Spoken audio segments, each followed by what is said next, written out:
우리가 함께 읽은 이제 이 이사야서 6장에 있는 이 말씀을 통해서 하나님께서 주시는 은혜를 우리가 함께 나누기를 원합니다.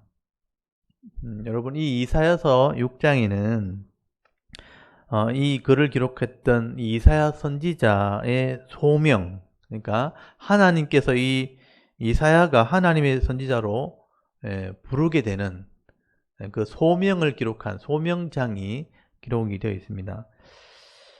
이 성경에는 많은 선지자들이 있지만 이렇게 특별히 선지자들이 부름받는 장면을 기록한 선지자는 사실 많지는 않습니다.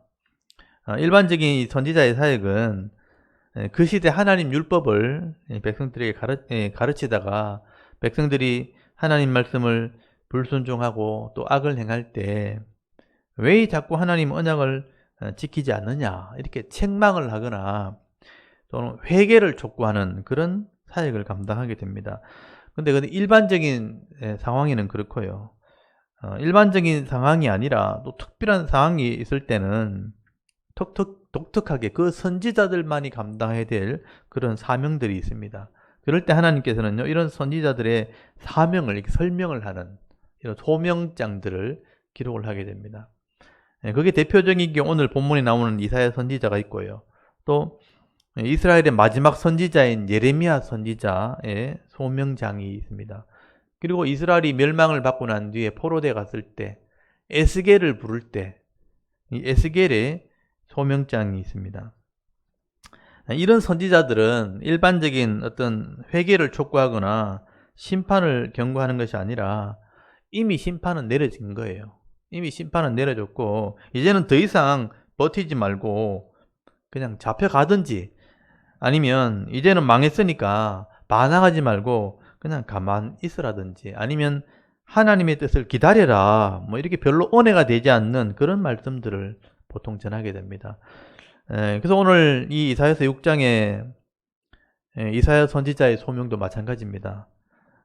백성들을 향해서 부르짖고 회개하고 뭐 돌아와라, 하나님께 회개해라 이런 말씀을 외치는 게 아니고 깨닫지 못하게 해서 망하게 해라, 망해라 이런 설교를 하게 되는 거예요. 여러분, 선지자들 중에 이런 사명을 감당하는 선지자 있다는 것을 이런 선지자도 있다는 것을 우리가 알아야 하나님께서 왜 이렇게 하셨는지를 우리가 알게 되는 겁니다. 여러분, 기회가 있을 때 더 늦기 전에 회개하고 돌아오기를 하나님 원하시지만 이미 늦었을 때는요, 빨리 포기해야 되죠. 빨리 포기하고 새로운 삶을 준비하는 것이 훨씬 빠른 것입니다. 근데 끝까지 미련을 버리지 못하고 고집을 부리고 그 붙들고 있다가는요, 결국은 시간만 허비하게 되는 겁니다. 그래서 오늘 이사야 선지자의 소명을 통해서 성도들을 위해서 일하시는 이 하나님의 이런 마음들, 하나님 왜 그렇게 때로는 강팍하게 우리를 대하시는가, 강하게 대하시는가 하는 것을 여러분 깨달을 수 있기를 바랍니다. 오늘 6장이 바로 그런 내용이죠. 여러분 6장 1절부터 5절까지 오늘 보시면요, 이 우시야 왕, 그 당시에 우시야라는 왕이 죽을 때에 이사야 선지자를 부르게 되었다. 이사야 선지자에게 하나님께서 보여준 게 있었다. 그렇게 설명을 하게 됩니다. 여러분, 이 우시야라는 왕은요, 우리가 역사적인 상황을 먼저 좀 이해를 하고 이 상황들을 봐야 됩니다. 이 우시야 왕은 이 북쪽의 왕이 아합 왕의 그 딸과 사도를 맺었던 요사밧 왕과의 이런 관계를 좀 이해를 해야 됩니다. 그러니까 아합이 우상을 섬기고 이세벨이라는 여자와 결혼해서 우상을 섬기는 나라로 만들었을 때 남쪽에는 요사밧이 이 아합의 딸을 데리고 와서 자기 아들과 결혼을 시키죠. 사돈을 맺게 됩니다. 그게 여호람이라는 왕이에요. 그러면서 이 남쪽에 다 우상을 섬기는 왕이 생기게 됩니다. 그래서 그런 상황 속에서 변화를 꾀려고 했던 사람, 개혁을 하려고 했던 사람이 바로 우시야 왕입니다.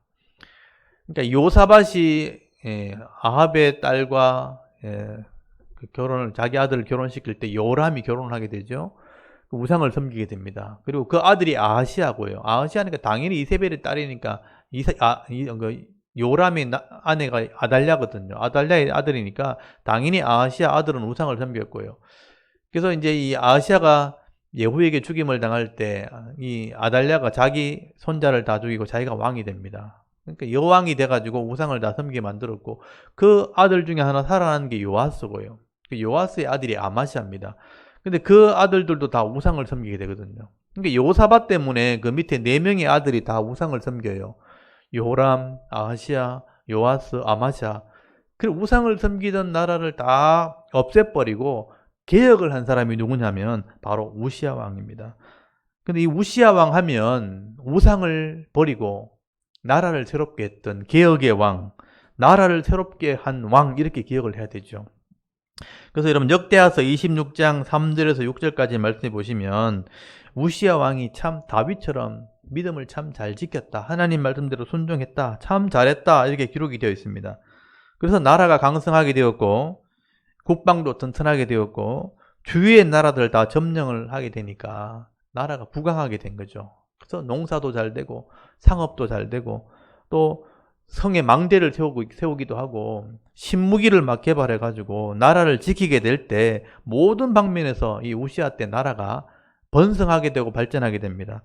근데 이 모든 것이 다 형통하게 되었을 때 이 우시야 왕이 교만해지게 되고요. 이제 이 우시야 왕이 제사장의 직분까지 이제 빼앗으려고 제사장의 직분을 탐을 내게 됩니다. 그래서 이 왕이 모든 것을 다 가졌는데 제사장이 일을 해본 적이 없는 거죠. 그래서 이제 제사장이 분향을 할 때, 아침에 저녁에 분향을 하는데, 분향을 할 때 자기가 분향을 하겠다고 이 향단을 들고 향을 들고 들어가다가 제사장이 말리죠. 막 분을 내고 화를 낼 때 하나님께서 그 화를 내는 우시야를 딱 치시는 바람에 이마에서부터 문둥병이 발하기 시작했고, 이 왕이 문둥병이 걸려서 쫓겨나게 되는 겁니다. 이런 우시야 때 이 솔로몬이 번성했던 것처럼 나라가 번성하게 되었는데, 우시야는 교만하게 되는 바람에 모든 것이 그냥 물거품처럼 사라지게 됩니다. 문둥병이 걸려서 쫓겨났으니까요. 그래서 별궁에 갇히게 되었고, 그 아들이었던 요담이 대신해서 왕이 되고, 마지막 죽을 때까지 돌봤던 사람이 누구냐면 오늘 본문에 나오는 이 이사야라는 선지자입니다. 이 왕이 문둥병 걸려서 죽을 때까지 이사야 선지자가 그를 지켰던 거죠. 그리고 왕이 그 죽던 해에, 오늘 6장 1절에 보시면 왕이 죽던 해에 이사야 선지자는 굉장히 낙담을 하게 됩니다. 솔로몬의 영광을 회복했고 뭔가 나라를 새롭게 하려고 참 기대를 했었는데 너무나 허무하게 이 왕이 문둥병에 걸려 그냥 죽어버린 겁니다. 그래서 이 선한 왕 우시야가 왜 이렇게 죽게 되었는가, 이제 이 나라는 어떻게 되는가 하고 고민을 하게 되는 겁니다. 이때 오늘 6장 1절에 보시면 하나님께서 이사야 선지자를 부르시고 하늘의 영광, 하나님의 영광을 보여주게 되는 겁니다. 왕은 죽었지만 하나님은 죽지 않았다는 거죠. 선한 왕이 죽었다고 나라가 망하는 게 아니라는 겁니다. 여러분, 하나님의 나라는 하나님이 다스리시기 때문에, 그래서 이 이사야 선지자에게 하나님의 나라의 영광을 미리 보여주게 되는 거죠. 그래서 이사야 선지자 오늘 기록했던 말씀을 보시면 6장 1절에서 3절까지 말씀에 이 하나님의 보좌와 하나님의 성전을 보고 그 스랍들, 천사들이죠. 천사들이 6날개를 가지고 날면서 하나님을 찬송하는, 예배하는 모습을 보여준 겁니다. 여러분, 이사야는 이렇게 절망의 순간에 천상의 예배, 하늘나라의 예배의 영광을 보게 된 겁니다. 우리가 앞으로 참여하게 될 이 하나님의 영광을 미리 보여준 거예요. 그래서 여러분 1절 말씀만 보십시오. 우시야 왕이 죽던 해에 내가 본즉 그랬잖아요. 이사야가 영의 눈이 열려서 하나님 보여주신 거죠. 주께서 높이 들린 보좌에 앉으셨는데 그의 옷자락은 성전에 가득하였고 서랍들이 모시고 섰는데 각기 6날개가 있고 그 둘로는 자기 얼굴을 가리었고 그 둘로는 자기 발을 가리었고 그 둘로는 날며 서로 불러 이르되 거룩하다 거룩하다 거룩하다 만군의 여호와여 그의 영광이 온 땅에 충만하도다 하더라 라고 말씀을 하게 됩니다. 여러분, 이 모습이 바로 천상의 예배의 모습입니다. 그것도 성전의 모습이 나왔다고 말씀하고 그 안에 보좌가 있다, 하나님의 자리가 있었다고 말씀을 합니다. 여러분, 이 천상의 모습은 사실 요한계시록 4장에 보면 더 자세하게 기록이 되어 있습니다. 요한이 그 당시에 초대교회 당시 로마의 핍박을 받게 되었을 때 많은 고통을 겪게 됩니다. 그때 하나님께서도 이 요한에게 이런 천상의 예배 모습을 미리 보여주십니다. 여러분 성경에 보면 이렇게 하나님의 영광을 본 사람들이 몇 사람이 있어요. 제일 먼저 본 사람이 모세입니다. 애굽에서 종살이 할 때 하나님께서 모세에게 미리 이걸 하나님의 영광을 보여주죠. 그리고 일꾼으로 부르신 겁니다.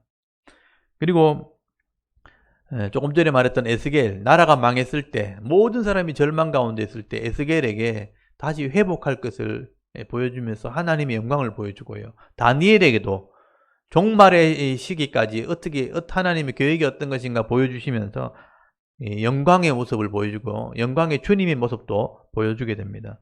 하나님께서 왜 이렇게 선지자들에게 이런 하늘의 영광의 모습, 예배의 모습을 보여주시는가 하면 이런 천상의 모습을 보여주시는 목적이 이 땅에 있는 삶이 다가 아니라는 것을 알게 하시는 거죠. 사람들은 밀어내가지고 눈에 보이는 것밖에 알지를 못해요. 근데 이 선지자들에게 감춰져 있고 아직 이러지 않은 그런 미래의 모습, 하나님 영광의 모습을 이렇게 보여줌을 통해서 이 땅이 다가 아니다. 인생이 다가 아니다는 것을 알게 하시는 겁니다. 그래서 이 땅에서 온전한 믿음을 가지게 되어질 때 우리가 저 하나님의 영광에 참여하게 되는 거다. 하늘의 예배에 참여하게 될 것을 미리 보여주시는 겁니다. 그래서 우리가 이 땅에 비록 초라하고 우리가 힘들게 살아가고 있지만 이런 하나님 나라 소망을 가지고 세상에서 조금 더 힘을 내라, 좀 참아라, 인내해라, 용기 내라 이렇게 하나님께서 이런 선지자를 통해서 위로를 하시는 겁니다. 아마 이때도 이사야 선지자가 하나님의 영광을 보고 아마 깜짝 놀랐을 겁니다. 그리고 이 이사야 선지자가 내가 죄인인데 내가 하나님 영광을 보게 되었구나. 내가 죽게 되었구나. 그렇게 고백을 하게 되는 거예요. 여러분 5절 한번 보십시오. 이 천상의 모습을 봤던 이 이사야가 하는 말이죠. 그때 내가 말하되 그랬죠. 이사야가 하는 말이죠. 화로다 나여 망하게 되었도다. 나는 입술이 부정한 사람이요 나는 입술이 부정한 백성 중에 거주하면서 만군의 여호와이신 왕을 배웠음이로다. 이렇게 말을 합니다. 여러분 선지자로서 왕이 제대로 못하니까 할 말 못할 말 막 다 했다는 거예요. 불평도 하고 원망도 하고 막 그랬거든요. 근데 하나님 나라와 하나님의 영광을 이렇게 직접 보게 되니까 너무나 내가 초라하고 부족하다는 것을 그리고 죄인이라는 것을 알게 된 겁니다. 그래서 하나님께서 이 제단 뒤에 있는 숯불을 가지고 이사야의 입술을 정결하게 해줬다. 그런 표현이 나오죠. 이사야가 죄인임을 고백하게 되어질 때에 회개하게 될 때 하나님께서는 제단의 불을 가지고 입술을 정결했다. 이 제단의 불은 뭐냐면 죄를 태우는 불입니다. 재물을 태우는 것이 번제단이죠. 그래서 이 제단의 불은 죄를 불태우는 심판을 상징하는 것이죠. 그래서 그 제단의 불을 가지고 입술을 내가 정결했다는 것은 회개했다는 겁니다. 여러분 7절 말씀 보시면요. 그것을 내 입술에 딱 대며 이르되 보라 이것이 네 입에 닿았으니 네 악이 제하여졌고 네 죄가 사하여졌느니라. 악이 없어졌고 죄가 없어졌다는 것은 뭐냐면 이사야가 죄를 고백하게 될 때 회개할 때 하나님이 제단 불을 통해서 죄값을 지불하게 되었다. 그래서 깨끗하게 했다. 회개했다는 것을 말씀하는 겁니다. 그래서 하나님께서 회개한 이 이사야 선지자에게 일꾼을 이제 부르게 되는 거죠. 내가 이 나라에 일꾼이 필요한데 내가 누구를 보내고 누가 우리를 위해서 갈고 이렇게 질문하는 내용이 나오죠. 거기 보시면 8절 한번 보십시오. 내가 또 주의 목소리를 들으니 주께서 이르시되 내가 누구를 보내며 누가 우리를 위해서 갈고 일꾼이 내가 필요한데 누구를 보내면 좋겠나 질문을 하셨다는 거예요. 그러니까 이사야가 대답을 한 거죠. 나를 보내십시오. 이사야가 헌신을 한 겁니다. 하나님한테 내가 정결하게 되었으니 하나님 제가 하나님 일을 하겠습니다. 헌신을 한 거예요. 나를 보내십시오. 그래서 이제 이사야 선지자가 그 시대의 백성들에게 하나님 말씀과 하나님의 뜻을 전하게 되었다. 그렇게 말씀을 하는 겁니다. 그래서 이게 이사야의 소명이죠. 소명이란 말이 부를 소자의 명령명자예요. 하나님이 나를 부르셨다. 그래서 일꾼이 되었다는 겁니다. 그런데 여러분 이 이사야가 부름받은 이유가 뭐냐면 일반적인 선지자와 좀 다른 게 뭐냐면 이스라엘 백성을 구원하거나 회개시키는 게 아니고 망하게 해라. 망하게 하라고 내가 너를 불렀다는 거예요. 그래서 이게 오늘 중요한 거예요. 우리 9절 한번 보십시오. 9절부터 10절까지 보시면 여호와께서 이르시되 가서 이 백성에게 이르기를 너희가 듣기는 들어도 깨닫지 못할 것이요 보기는 보아도 알지 못하리라 하여 이 백성의 마음을 둔하게 하며 그들의 귀가 막히고 그들의 눈이 감기게 하라. 염려하건대 그들이 눈으로 보고 귀로 듣고 마음으로 깨닫고 다시 돌아와 고침을 받을까 하노라 하시기로 라고 말씀을 하게 되죠. 여러분, 이사야 선지자가 해야 될 일이 뭐냐? 못 듣게 해라, 못 보게 해라, 못 깨닫게 해라, 깨닫지 못하게 해서 망하게 해라. 좀 특이하죠. 다른 선지자들은 보통 회개하고 외치고 돌아오라 이렇게 하는데 하나님을 좀 알아라, 배워라 이렇게 얘기하는데 이사야는 못 듣게 하고 못 보게 하고 깨닫지 못하게 해서 망하게 해라. 이제까지 사역했던 선지자와는 전혀 다른 구별된 이사야 선지자만의 사역이 여기 기록이 된 겁니다. 그래서 이사야 선지자도 너무 깜짝 놀랐죠. 하나님, 왜 망하라고 하십니까? 언제까지 그렇게 해야 됩니까? 언제까지 그렇게 이 말씀을 외쳐야 되는지를 질문을 합니다. 11절 보십시오. 내가 이러되 그랬으니까 이사야가 물어본 거예요. 주여 어느 때까지니까? 언제까지 이렇게 해야 됩니까? 하였더니 주께서 대답하시되 성읍들은 황폐하여 주민이 없으며 가옥들에는 사람이 없고 그 토지는 황폐하게 되며 여호와께서 사람을 멀리 옮기셔서 이 땅 가운데 황폐한 곳이 많을 때까지니라 라는 말은 예루살렘 망할 때까지, 이 성읍이 망하고 예루살렘 망하고 다 황폐하게 되어지고 다 불타고 다 없어질 때까지, 이게 뭐냐면 심판이 이미 결정됐고 이 예루살렘을 심판을 받아야 된다는 얘기예요. 내가 이 범죄한 백성들을 다 망하게 하고 바벨론의 포로로 잡아갈 거다. 다 잡혀갈 때까지 네가 말씀을 외치라. 그렇게 말씀하신 거죠. 여러분, 이 이스라엘 백성들은 이미 범죄했기 때문에 약속의 말씀대로 심판을 하는 것이 하나님의 공의예요. 그게 하나님 약속이에요. 말 안 들으면 심판하기로 되어 있는 거죠. 근데 지금 때가 이제 지난 거죠. 이미 심판할 때가 지난, 너무 죄가 심해서 심판받을 때가 되었다. 죄값을 지불함으로 깨끗하게 하는 것이 하나님의 공의입니다. 그래서 그 때가 이미 지났으니까 너는 망하게 하는 것이 네 사명이다. 그래서 죄인들을 심판하는 것은 하나님의 계획이었다는 거예요. 그래서 이 심판에는 더 이상 긍휼이 있으면 안 돼요. 왜냐하면 하나님 법대로 심판하는 것이 공이기 때문에. 그래서 이제 심판은 내려졌고 이스라엘 백성은 망하기로 결정이 됐기 때문에 하나님이 재판을 했기 때문에 긍휼이 없다. 이 심판에는 긍휼이 없다. 여러분, 죄수가 이미 사형 언도를 받았고요.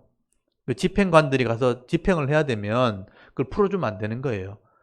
이미 사형 언도가 내려졌으면 집행을 해야 되는 것이 공의가 되는 거죠. 그래서 이 이사야 입장에서는 집행관처럼 이제 공의를 행하는, 이제 망하게 되는 일을 전하는 사명을 감당하게 되는 겁니다.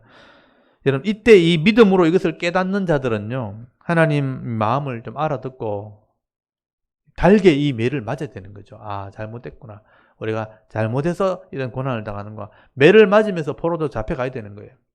근데 끝까지 하나님 잘못됐다면서 내가 죽을 수 없다, 망할 수 없다 하면서 하나님을 대적하고 불평하고 하나님 달려드는 것은요, 그게 죄 더 악한 거죠. 더 나쁜 거고 더 악한 겁니다. 자기 죄를 인정하지 않고 망하지 않겠다고 달라드는 것은 그게 불순종이 되는 거예요. 그래서 13절 말씀해 보시면요, 하나님의 계획을 말씀하는 겁니다. 내가 다 죽이는 게 아니라는 겁니다.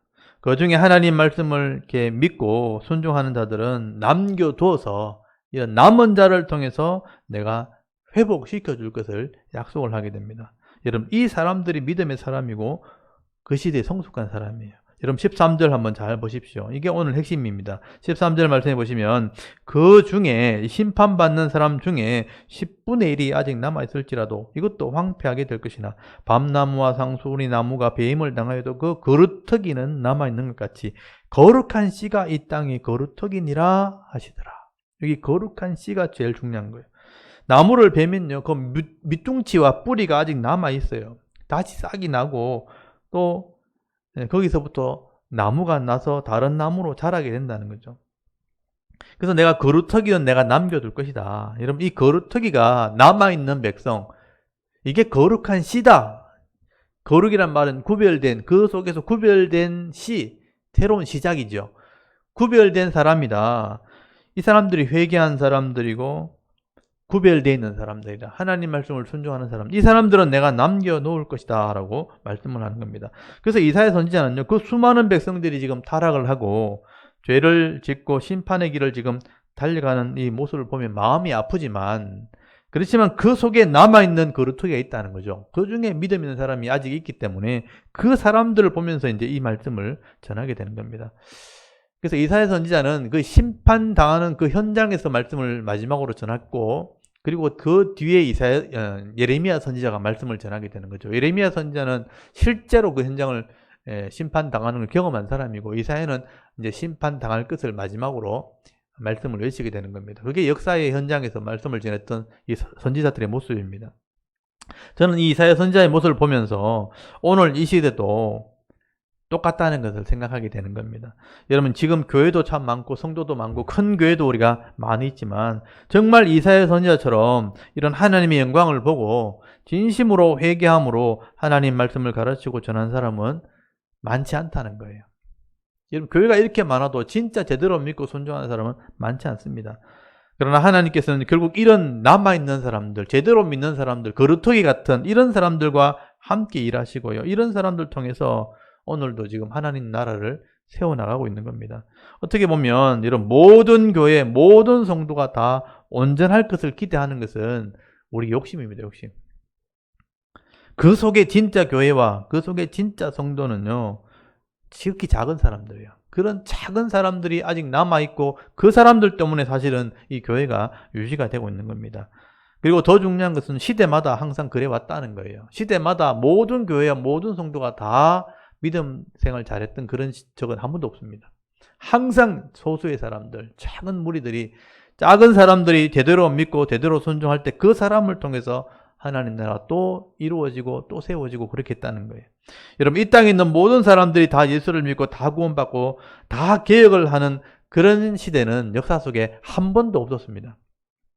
그렇다면 지금 우리는 지금 어떻게 해야 되는가? 그럼에도 불구하고 여러분, 죄악이 가득한 것 같고 교회가 자꾸 변질되는 것 같고 교회가 제대로 못하는 것 같은 이런 시대지만, 내가 먼저 깨닫고 내가 먼저 믿는 자가 되었다면 여러분, 이 믿음으로 우리가 내가 믿고 있다는 것을 사람들이 보여줘야 되는 거예요. 내가 제대로 하고 있는 것을 보여주는 그런 신앙생활을 해야 되는 겁니다.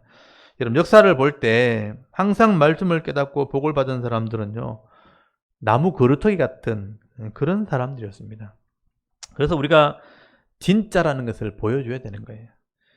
내가 행하는 이 옳은 삶이 세상을 바꾸지는 못합니다. 사실은요, 이 세상은 죄악으로 가득 차 있고 우리의 힘은 굉장히 작은 거예요. 그래서 내가 옳은 것을 외치고 옳은 삶을 보여준다고 세상이 뒤집혀지고 바뀌지는 않습니다. 그렇지만 하나님 말씀대로 사는 사람이 있다는 것은 보여줘야 되는 거예요. 여러분, 세상에 내가 믿음을 가지고 있다는 것을 보여주는 것, 그게 우리의 사명이라고 할 수 있는 겁니다. 그래서 예수님께서도 성도들을 향해서 너희가 세상을 다 변화시킨다고 말씀하지 않았어요. 그냥 너희는 세상의 빛이라고 말씀하셨어요. 너희는 세상의 빛이다. 아무리 작다 할지라도 세상을 비추는 이 사명을 감당하는, 빛으로서의 사명을 감당하는 그런 삶을 살아야 될 것을 말씀하게 되는 겁니다. 여러분, 마태복음 5장 14절 말씀해 보시면 예수님께서 이런 말씀을 하십니다. 너희는 세상의 빛이라.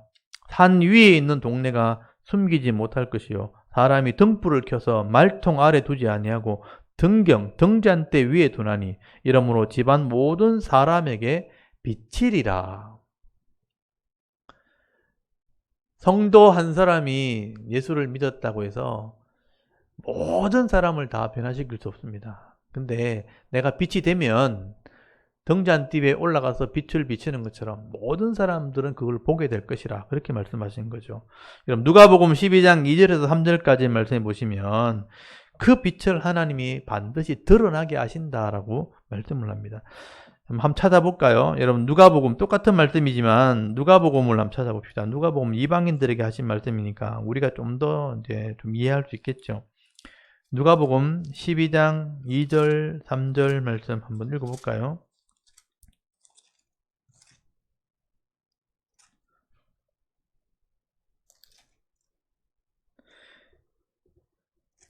누가복음 12장 2절 3절 말씀을 우리 같이 한번 읽어보도록 하겠습니다. 2절 3절 말씀 같이 읽습니다. 시작. 감추인 것이 드러나지 않을 것이 없고 숨긴 것이 알려지지 않을 것이 없나니 이러므로 너희가 어두운 데서 말한 모든 것이 광명한 데서 들리고 너희가 골방에서 귀에 대고 말한 것이 지붕 위에서 전파되리라. 아멘. 예수님 하신 말씀 잘 생각해 보십시오. 감추인 것은 역사 가운데 드러나지 않는 것이 없다는 거예요. 진리는 변하지 않고 세상은 계속 변하거든요. 그러니까 변하지 않는 것이 언젠가 드러난다는 거죠. 감추인 것은 드러나지 않은 것이 없고 숨겨진 것이라 할지라도 알려지지 않은 것이 없다고 되어 있어요. 우리가 보물이 숨겨져 있으면 수백 년이 지나도 또 드러납니다.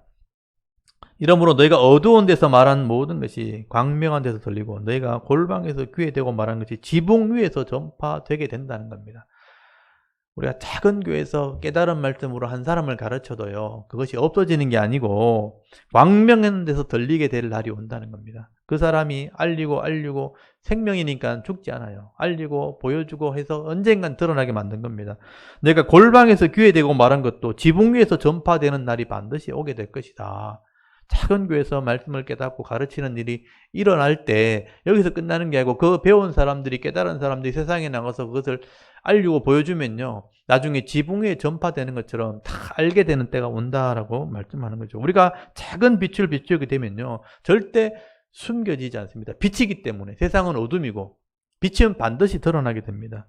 모든 사람들이 다 알게 되는 때가 있다라고 말씀을 하게 되는 것이죠.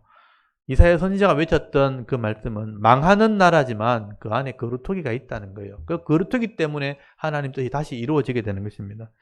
오늘도 우리 여러분 이사야 선지자를 이 말씀을 통해서요, 하나님께서 어쩔 수 없이 타락한 백성을 심판을 하시지만 항상 그 시대 택한 백성들, 이 성도들은 거룩한 씨로 남겨놓은 것이고, 여러분 이 작은 무리를 통해서 하나님 나라가 계속해서 역사 속에서 이루어져 나간다는 겁니다. 그래서 오늘 우리까지 복음이 전거된 거죠. 오늘도 우리가 예수를 믿고 진리를 깨달은 사람이 되었다면요, 내가 살아가는 이 삶의 현장에서 작은 거루터기가 되어야 되는 거예요. 작은 거룩한 씨가 우리가 되어야 되는 겁니다. 그래서 이것을 내가 많은 사람이 알리겠다, 뭐 이렇게 하지 않아도 된다는 거예요. 내 삶의 현장에서, 내 가정에서 또는 섬기는 교회에서 이 말씀대로 내 사명 감당하면서 그 빛을 드러내면 하나님이 그 사람을 통해서 일하신다는 것입니다. 그래서 오늘도 이사야 선지자가 하나님 언제까지 내가 이 나라를 망한다고 말해야 됩니까? 나라가 다 망할 때까지다. 그렇지만 하나님께서 거루터기를 남겨놨다. 믿음의 사람들을 남겨놨다. 거룩한 씨를 남겨놨다. 말씀하셨던 것처럼 오늘 이 시도 거룩한 씨가 있다는 겁니다. 오늘 저와 여러분이 그런 거룩한 씨가 되어야 되는 겁니다. 그래서 여러분, 각자의 주어진 환경이 여러분의 그릇입니다. 큰 교회 다니시는 분들은 큰 교회가 여러분의 그릇이고, 작은 교회 다니시는 분들은 그 작은 교회가 여러분의 그릇이고, 부자들은 그 부자로서의 사명이 있는 것이고, 가난한 사람들은 가난한 사람으로서의 내 사명이 거기에 있는 겁니다. 그 삶의 현장에서 내가 거룩한 씨가 되어야 되는 거죠. 작은 빛이 되어야 되는 것입니다. 그래서 여러분, 오늘 이 시대에 우리가 믿음을 가졌다면, 진리를 깨달았다면, 하나님 말씀을 깨달은 사람이 되었다면 작은 빛이 되어서 내게 주시는 이 말씀을 통해서 이 하나님 나라가 세워지게 되는 귀한 사역을 감당할 수 있는 그런 하나님 백성들이 여러분 다 되실 수 있기를 주의 이름으로 축원합니다. 우리 합심해서 한번 기도하고 예배를 마쳤으면 좋겠습니다. 오늘도 이 죄악된 세상 속에서 불평할 것이 아니라 진리의 말씀을 깨닫고 순종하는 우리가 작은 빛이 되게 하옵소서. 내게 주신 사명을 위해서 여러분 기도할 수 있기를 바랍니다. 또 나라와 민족을 위해서 여러분 기도할 수 있기를 바랍니다. 이 땅의 지도자들과 우리 공직자들, 책임받으신 분들이 하나님을 두려워하며 공의를 행할 수 있도록, 특별히 이 백성들이 기업이 회복되어지고 일상이 회복되어지고 또 평안을 누릴 수 있도록, 또 우리 대선을 위해서 일꾼들을 지금 뽑아야 될 텐데 공정하게 사람들을 우리가 평가하고 뽑을 수 있도록 백성들의 지혜를 달라고 기도하시고, 정말 사람의 눈치를 보지 않고 백성을 위해서 공의를 행할 수 있는 그런 지도자가 대통령이 될 수 있도록 여러분 기도할 수 있기를 바랍니다. 우리 섬기는 교회를 위해서 우리 교회가 부흥되어지고 또 우리 말씀 앞에 교회가 바로 세워질 수 있도록 우리 샤론 교회를 위해서 또 기도해 주시고요. 우리 교회가 말씀을 가르치고 또 천국 복음을 전파하고 또 고치는 사역 감당할 수 있도록 우리 목사님들에게 은혜를 베풀어 주셔서 이 성도들 가르치는 사명 잘 감당할 수 있도록 목사님들 사역을 위해서 기도해 주시고요. 우리가 협력하고 선교하는 우리 파송하는 우리 협력하는 선교사님들을 위해서 기도를 부탁을 드립니다. 또 교회 안에 성도님들, 또 어려움 당하시는 분들, 아프신 분들 회복의 능력이 있도록 또 정직함과 성실함으로 사명 감당할 때 가정과 기업에 늘 풍성함이 있도록 우리 자녀들이 믿음으로 또 잘 자랄 수 있도록 우리가 계획하고 꿈꾸는 것들이 하나님 뜻 안에 이루어질 수 있도록 여러분 기도하시고 개인의 사명을 위해서 또 자신의 기도 제목을 따라서 이 시간 짧은 시간이지만 함께 같이 한번 기도하고 예배를 마치겠습니다. 다 같이 하나님께 한번 기도드리겠습니다. 하나님 아버지 은혜를 감사합니다. 오늘도 우리 사랑하는 성도들이 주의 예배로 하나님께 나와